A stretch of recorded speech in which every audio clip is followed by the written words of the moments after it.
Bismillahirrahmanirrahim. Assalamualaikum warahmatullahi wabarakatuh. Innal hamdalillah nahmaduhu wa nasta'inuhu wa nastaghfiruh wa na'udzu billahi min syururi anfusina wa sayyiati a'malina. May yahdihillahu fala mudhillalah wa may yudlil fala hadiyalah. Asyhadu an la ilaha illallah wahdahu la syarikalah wa asyhadu anna Muhammadan abduhu wa rasuluh. Ya ayyuhalladzina amanu taqullaha haqqa tuqatih ولا تموتن إلا وأنتم مسلمون يا أيها الناس اتقوا ربكم الذي خلقكم من نفس واحدة وخلق منها زوجها وبث منهما رجالا كثيرا ونساء واتقوا الله الذي تساءلون به والأرحام إن الله كان عليكم رقيبا يا أيها الذين آمنوا اتقوا الله وقولوا قولا شديدا يصلح لكم أعمالكم ويغفر لكم ذنوبكم ومن يطع الله ورسوله فقد فاز فوزا عظيما أما بعد فإن أصدق الحديث كتاب الله وخير الهدي هدي محمد صلى الله عليه وسلم وشر الأمور محدثاتها فإن كل محدثات بدعة وكل بدعة ضلالة وكل ضلالة في النار. Masyiral ikhwan wal akhwat rahimani wa rahimakumullah. Alhamdulillah al-yawma insyaallah taala sanabahatsu anil hadis.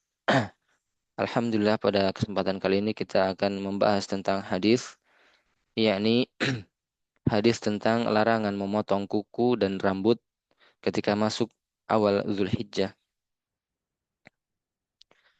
Taib.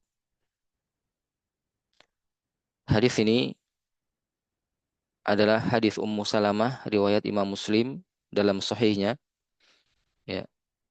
An Ummi Salamah, dari Ummu Salamah, anna Nabiyya sallallahu alaihi wasallam qaal, bahwasanya Nabi sallallahu alaihi wasallam bersabda, idza ra'aitum hilala dzilhijjati, apabila engkau melihat atau apabila kalian melihat hilal Zulhijjah, wa arada ahadukum ayyudhi, dan salah seorang dari kalian ingin berkurban, falyumsik an sya'rihi wa azfarihi, maka hendaklah dia, ya, menahan dari rambutnya dan juga kukunya. Maksudnya menahan adalah, ya, membiarkan, tidak memotong.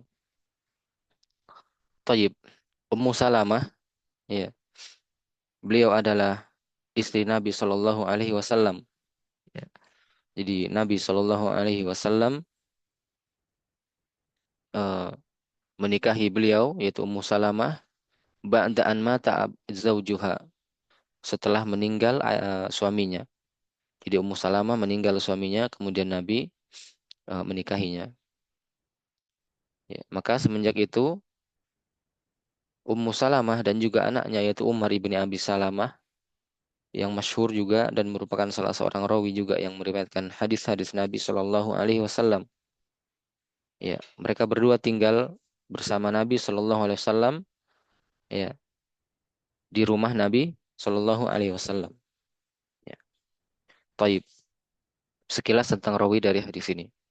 Kemudian, qala, beliau bersabda, idza ra'aitum hilala dzilhijjati, apabila kalian melihat hilal Dzulhijjah. Ya, idza di sini adalah isim syarat. Dalam bahasa Arab disebut dengan isim syarat. Ya. Apabila begini maka begini, maka dalam bahasa Arab disebut dengan isim syarat. Dan banyak dari ayat maupun hadis yang semisal dengan ini menggunakan idza, kemudian disebutkan fa'arada ahadukum, di situ apa, afwan, falyumsik an sya'rihi, dan seterusnya, maka ada fa di situ. Ya, ada fa. Maka kalimat yang seperti ini disebut dengan kalimat syarat. Ya, dalam bahasa Arab disebut kalimat syarat. Ya, tayyib. Sini ada disebutkan idza, ya. Kemudian ada fa. Ada idza, kemudian ada fa. Fal yumsik. Ya. Maka ada ayat-ayat yang semisal dengan ini. Dalam bahasa Arab disebut dengan isim syarat. Idza adalah isim syarat, fal yumsik ini adalah jawab syarat. Misalnya dalam ayat idza jaa nasrullahi wal fath wa ra'aitan nasa yadkhuluna fi dinillahi afwaja, disebutkan lagi fasabbih. Ya. Maka ini semakna ya. Maksudnya semakna dari sisi bahasa, dia adalah kalimat syarat. Apabila begini maka begini. Maka di situ ada fa. Ya. Contoh lain dalam hadis misalnya idza ra'aitumuhu fasumu wa idza ra'aitumuhu fa'aftiru. Apabila engkau telah melihat hilal, yaitu hilal bulan Ramadan, fasumu, maka berpuasalah. Wa idza ra'aitumuhu fa'aftiru. Dan apabila engkau melihat hilal Syawal, fa'aftiru, maka apa? Maka ya aftiru. Maka di situ ya setelah fa itu disebut dengan jawab syarat. Ya. Jawab syarat kadang mengambil fa, kadang juga tidak. Ya. Contoh yang seperti ini dia ada fa. Fal yumsik. Contoh di dalam ayat tadi fasabbih, maka bertasbihlah. Fal yumsik, maka ya tahanlah, maka hendaklah dia menahan. Di sini fal yumsik, lam di situ yang disukun itu disebut lam amr. Asalnya adalah di kasroh, li yumsik. Tetapi karena ada fa, maka dibaca fal yumsik. Lamnya menjadi disukun. Disebut lam amr. Maka yumsik itu adalah perintah. Sama dengan tadi fasabbih. Sabbih adalah perintah juga. Fasumu, maka berpuasalah. Maka sumu itu juga perintah. Fa'aftiru juga tadi ada. Maka itu adalah perintah. Maka ketika jawab syarat itu berupa perintah, maka ada fa-nya di situ. Ada fa di depannya. Ditambahkan fa. Adapun ketika dia bukan perintah, bukan juga larangan, ya, maka dia tidak ada fa. Baik.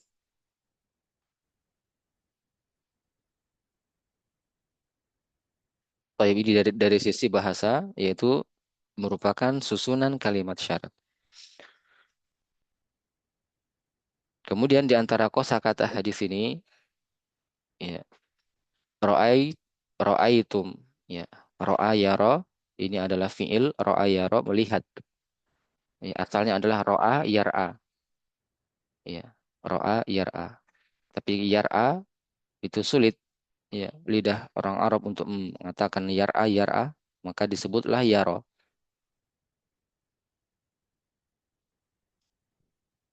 Ya, karena seringnya penggunaan, ya, maka disebut yaro. Ro'a adalah fiil madhi. Ya. Ketika masuk domir antum sebagai fa'il di sini, maka muncul ya-nya kembali ro'aitum. Ya, engkau melihat atau kalian melihat. Maka ini adalah isnad fi'il madhi untuk domir antum. Kemudian hilal, hilal dimaklumi dia adalah tanda masuknya awal bulan, ya, dalam penanggalan Qamariyah, yaitu tanda masuknya awal bulan. Ya, disebut dengan hilal. Kemudian Dzulhijjah ini dimaklumi juga adalah salah satu dari arba'atu al-hurum. Salah satu dari 4 bulan-bulan yang haram. Ya, dan Dzulhijjah adalah bulan terakhir, ya, dari Al-Muharram dan seterusnya sampai Dzulhijjah. Aroda yuridu. Aroda ingin. Aroda fi'il madi, yuridu fi'il mudhari. Wa aroda ahadukum. Ahadukum adalah fa'ilnya. Taib. Maka aroda fi'il madi, ahadukum adalah fa'ilnya. Ayyudahi. Ya, an ini harful masdar. Seperti selain dia harfu nasbin menasabkan fi'il mudhari istilahnya yudhhiya, ya, dia juga disebut dengan masdar muawwal. Ayyudhhiya adalah masdar muawwal, ya. Yudhhi sehingga fi'il yudhhi dari asalnya dhaha yudhhi, berkurban, menyembelih, Dia adalah fi'il mudhari mu'tal akhir. Fi'il mudhari yang huruf akhirnya adalah huruf illah. Ya. Maka tanda nasabnya adalah ya dengan membaris fathah kan akhirnya. Menjadi yudhhiya. Jadi tanda nasabnya adalah huruf fathah di akhirnya secara zahir. Dibaca ayyudhhiya. Taib. Falyumsik. Ya. Kita telah sebut tadi mengambil fa kenapa? Karena liyumsik adalah termasuk jawab syarat yang berupa perintah. Maka ada fa di situ. Lam yang disukun adalah lam amr, lam yang menunjukkan perintah, ya. Dan dia disukun asalnya di kasroh karena ada fa. Dibaca fal yumsik, bukan fali yumsik karena asalnya di kasroh li yumsik. Yumsik dari amsaka yumsiku, imsak itu artinya menahan. Ya, yumsik itu adalah fiil mudhari'nya. Fiil mudhari'nya. Lam amr ini dia menjazmkan fiil mudhari' adalah min adawatil jazimah. Salah satu dari huruf penjazm fiil mudhari'. Maka dia menjazmkan fiil mudhari'. Dan tanda jazm dari fiil mudhari' yumsik. Karena yumsik adalah fiil mudhari' sahih akhir. Maka tanda jazmnya adalah dengan baris sukun. Ya, yumsik. Maka kafnya disukun. Ya, alamatu jazmihi as-sukun. Tanda jazmnya adalah sukun. Taib. Kita jelaskan dari sisi i'rabnya sedikit agar kita bisa paham sedikit tentang dari sisi nahwu. An sya'rihi wa adfarih. An itu adalah harfu jar dimaklumi sya'rihi. Sya'ri adalah rambut dan dia mudhaf di sini. Kemudian adfar ini adalah jam'u zufur. Jamak dari zufur. Kuku-kuku. Ya. Taib saya kira ini jelas dari sisi nahwunya. Kemudian di antara makna kandungan hadis ini ya atau sebelum ke sana kita lihat hadis yang semakna dengan ini sama konteksnya yaitu dan sama rawinya yaitu dari hadis Ummu Salamah dalam riwayat sama Imam Muslim ya disebutkan an Ummi Salamah dari Ummu Salamah radhiyallahu taala anha semoga Allah meridhoi beliau anna Nabiyya sallallahu alaihi wasallam qaal bahwasanya Nabi sallallahu alaihi wasallam bersabda idza dakhalatil ashru apabila telah masuk ashru maksudnya ashru adalah 10 awal Dzulhijjah maka sama semakna dengan yang tadi di sebelumnya. Ketika masuk 10 awal Dzulhijjah, maksudnya masuk tanggal satunya, ya sudah masuk hilal. Wa arada ahadukum ayyudhi dan salah seorang dari kalian ingin atau hendak untuk berkurban, fala yamassa min sya'arihi wa basyarihi syai'an. Maka janganlah ya seorang yang hendak berkurban tadi menyentuh sesuatu pun dari rambutnya dan juga kukunya. Maka sama kalimatnya adalah kalimat syarat. Apabila begini maka janganlah begini. Maka ini juga kalimat syarat. Ya, tadi telah kita sebutkan syarat kalimat syarat itu mengambil fa adalah kalau jawab syaratnya adalah perintah. Kalau jawab syaratnya adalah perintah.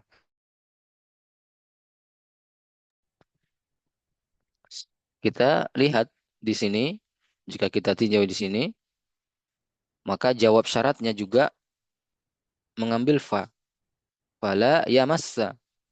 Ya. La yamassa ini bukan perintah, tapi dia adalah larangan. Janganlah ya, janganlah dia menyentuh sesuatu pun dari rambutnya. Maksudnya menyentuh sesuatu pun maksudnya memotong, jangan memotong, ya, tapi hendaklah dia membiarkan. Maka la yamassa ini la adalah la an-nahiyah, la yang menunjukkan larangan. Maka ketika jawab syarat itu berupa perintah ataupun larangan, maka ada fa di depannya. Ya, ini disebut dengan fi'il tolabi. Ya, disebut dengan fi'il tolabi. La adalah la an-nahiyah. Ya. Kemudian yamassa adalah karena dia fi'il mudhari, ya, massa yamassu dan yamassu adalah fi'lun mudhari'un. Maka yamassa di sini fi'il mudhari ya. Dia karena la adalah la an-nahiyah termasuk dalam salah satu dari min adawati jazimah, termasuk salah satu dari alat penjazm fi'il mudhari. Maka ya massa adalah fi'lun mudhari'un majzum wa alamatu jazmihi al-fathah. Tanda jazmnya di fathah. Kenapa? Karena dia termasuk dari fi'il yang mudha'af, ya. Double di lam fi'ilnya, yaitu sidnya double, maka dia di fathah. Ya, tanda jazmnya adalah fathah. Thayyib. Ini dari sisi nahwu. Ya. Dakhala ini adalah fi'il yang sudah masyhur. Dakhala yadkhulu, masuk. Ya. Idza dakhalat, ya, maka dakhala yadkhulu adalah fi'il madhi dan fi'il mudhari, artinya masuk. Dan dakhala yadkhulu ini termasuk fi'il yang memiliki kekhususannya. Kalau yang dimasuki adalah berupa tempat, maka dia langsung menasabkan uh, maf'ul bihnya atau objeknya atau tempatnya. Adapun ketika yang dimasuki itu adalah bukan tempat, ya misalnya masuk dalam sebuah kelompok atau golongan, maka dia membutuhkan huruf jar untuk sampai kepada ya apa yang dimasukinya atau tempat tersebut. Ya, contoh misalkan dalam ayat fadkhuli fi ibadi wadkhuli jannati. Ya, fadkhuli fi ibadi udkhul, itu ada fi di situ, harfu jar. Ya, maka masuklah dalam golongan hamba-hambaku. Golongan itu bukan tempat, maka menggunakan fi. Fadkhuli fi ibadi. Kemudian ayat setelahnya atau sambungan dari ayat setelah ayat tersebut adalah wadkhuli jannati, dan masuklah ke dalam syurgaku. Maka syurga adalah tempat, maka tidak ada harfu jar di situ. Fadkhuli fi ibadi wadkhuli jannati. Masuklah ke dalam syurgaku. Ya, maka fi'il dakhala yadkhulu ini unik juga ya. Kalau yang dimasuki adalah tempat, maka dia langsung menasabkan tempatnya. Ya, menasabkan maksudnya adalah menasabkan maf'ul bihnya, yaitu berupa tempat. Kemudian kalau yang dimasuki adalah bukan tempat, ya, semisal golongan, ya, atau kelompok atau selainnya, maka dia membutuhkan harfu jar, huruf jar. Taib, dakhalat. Ini ada ta'u sakinah alamatu ta'nis. Dia fa'ilnya dari fi'il ini adalah ya domir hiya, yaitu wal fa'ilu domirun mustatirun. Domirnya ya tersembunyi. Domirun mustatirun takdiruhu hiya. Ada ditakdirkan dengan hiya. Ya, ta usakina itu tanda pengalamatut taknis, tanda taknis. Maka di sini domirnya adalah hiya. Dari mana hiya? Al-ashru. Ya, jadi al-ashru adalah fa'il. Maka dia disebut dengan domir hiya karena ya eh, apa awal Dzulhijjah itu dianggap sebagai muannas, ya, al-ashru. Maksudnya al-ashru min Dzulhijjati. Baik.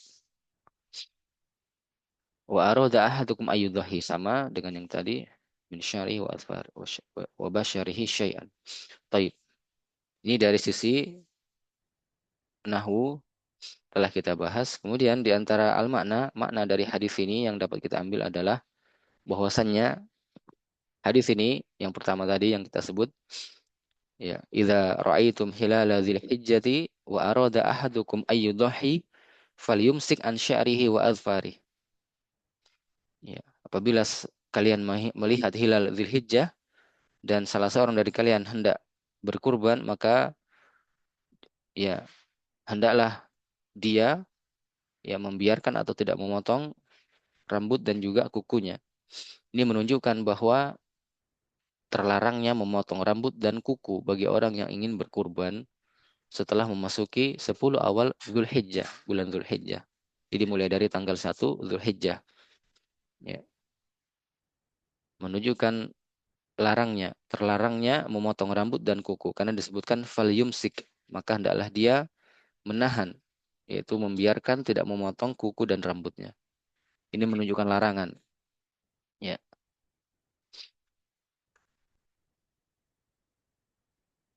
dan hadis ini juga menunjukkan perintah untuk membiarkan. Ya, tadi hadis yang kedua adalah larangan untuk memotong. Hadis yang pertama ini adalah perintah untuk membiarkan. Jadi dia semakna sesama konteksnya. Ya, hadis yang pertama ini menunjukkan dia harus diperintah untuk tidak memotong, dan di hadis yang kedua tadi adalah larangan untuk memotong. Maka di sini tegas ya, perintah dan larangan. Perintah untuk membiarkan dan larangan untuk memotong. Maka ini menunjukkan bahwasanya asal dari perintah adalah menunjukkan wajib. Ya, menunjukkan wajibnya hal ini. Dan jika ada dalil yang lain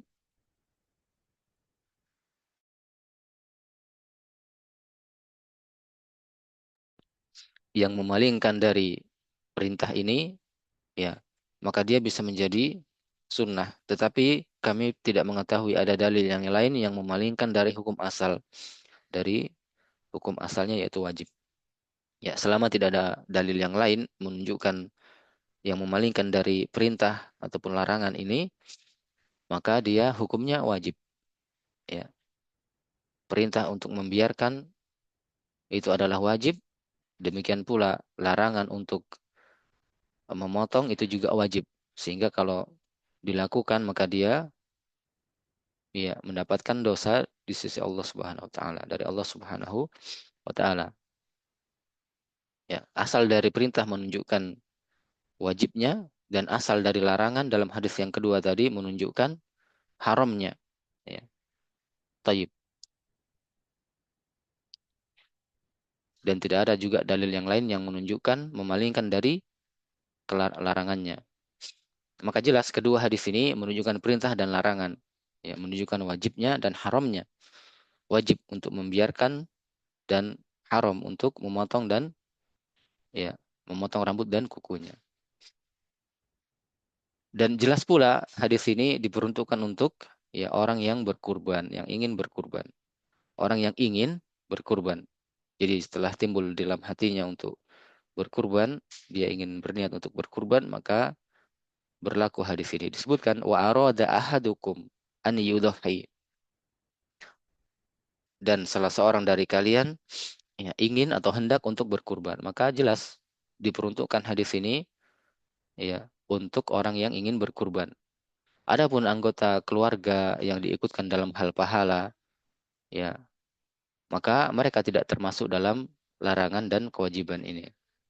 Ya, yang diinginkan di sini adalah orang yang hendak berkurban, artinya adalah orang yang bersyarikat di dalam kepemilikan hewan kurban. Ya, jadi hewan kurban itu, ya ikhwani fiddin wa akhwati fiddin, itu memiliki dua kategori syarikat.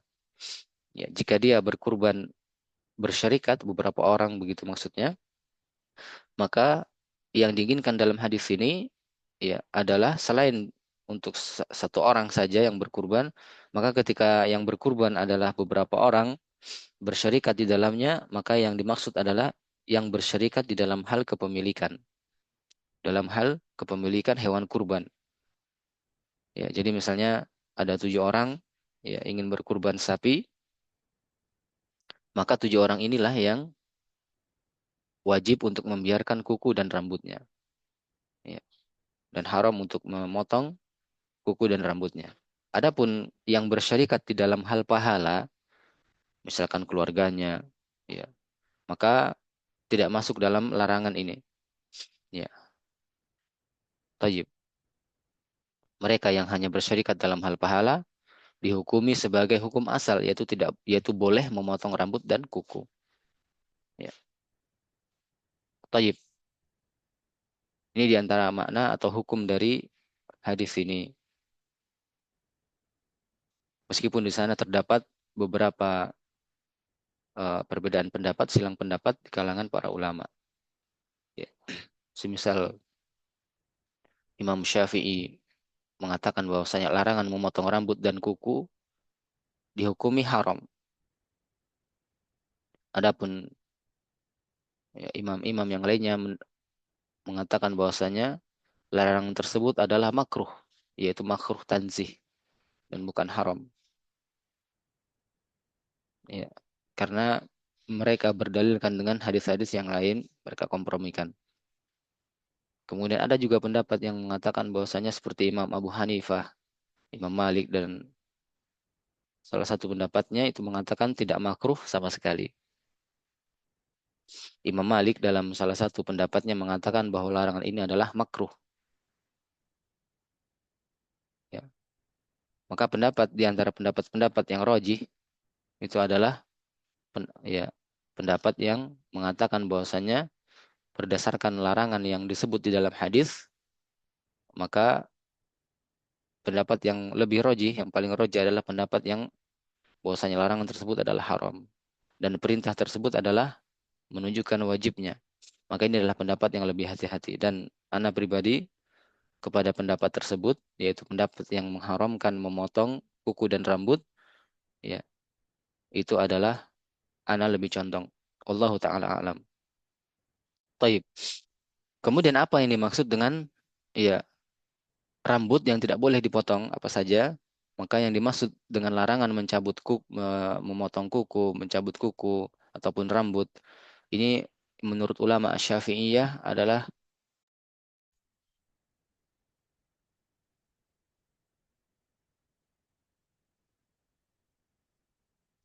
taib.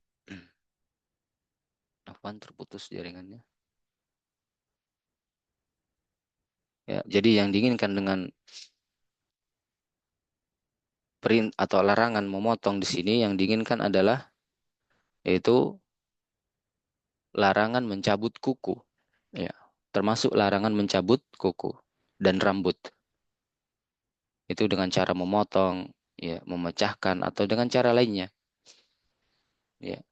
Dan larangan di sini juga termasuk larangan mencukur habis, ya, rambut, ya, larangan untuk memendekkannya, mencabutnya, ya, membakarnya atau memotongnya dengan bara api.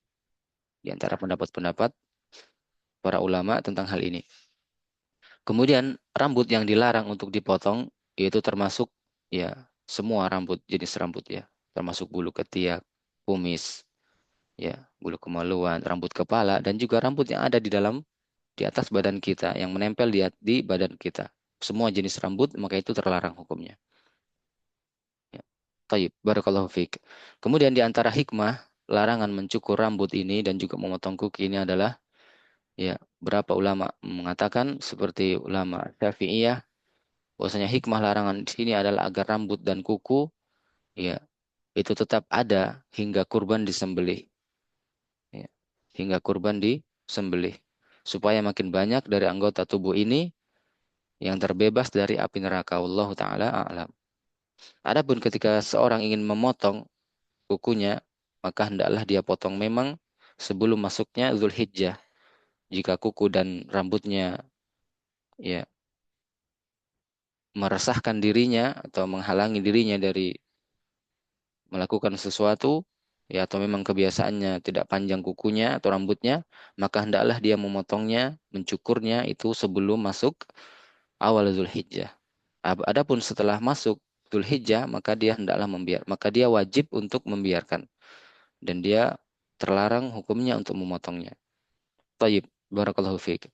Di sana ada juga pendapat yang mengatakan bahwasanya di antara hikmah larangan mencukur rambut dan memotong kuku ini yaitu ya bahwasanya larangan ini adalah agar tasyabbuh menyerupai orang-orang yang berihram muhrim ya. Ya, namun hikmah yang satu ini itu dianggap kurang tepat menurut ulama Syafi'iyah. Ya, dari sisi mana tidak tepatnya? Ya, ketika kita mengatakan bahwasanya tidak memotong kuku, tidak memotong rambut itu untuk menyerupai orang-orang yang berihram yaitu sedang menunaikan haji, ibadah haji, itu adalah hal yang keliru. Karena orang yang berkurban itu beda dengan orang muhrim. Ya. Orang yang berkurban di antara perbedaannya adalah orang yang berkurban masih boleh mendekati istrinya, menggauli istrinya. Ya. Dan masih diperbolehkan menggunakan harum-haruman, wangian, ya, pakaian yang berjahit. Itu masih dibolehkan. Berbeda dengan orang yang berihram. Maka orang yang berihram itu dilarang semua. Dilarang menggauli istrinya, dilarang ya menggunakan harum-haruman, dilarang menggunakan kain yang berjahit dan selainnya. Maka ini adalah pendapat yang keliru ya menurut ulama Syafi'iyah jika hikmahnya adalah agar menyerupai orang yang muhrim. Wallahu taala a'lam. Taib barakallahu fiik. Mudah-mudahan bisa difahami apa yang bisa kita sampaikan dari hadis ini berupa faidah-faidah ringkas. Qad qara'na darsal hadis naktafi bihadzal kalam subhanakallahumma wa bihamdika asyhadu an la ilaha illa anta astaghfiruka wa atubu ilaik. Wassalamualaikum warahmatullahi wabarakatuh.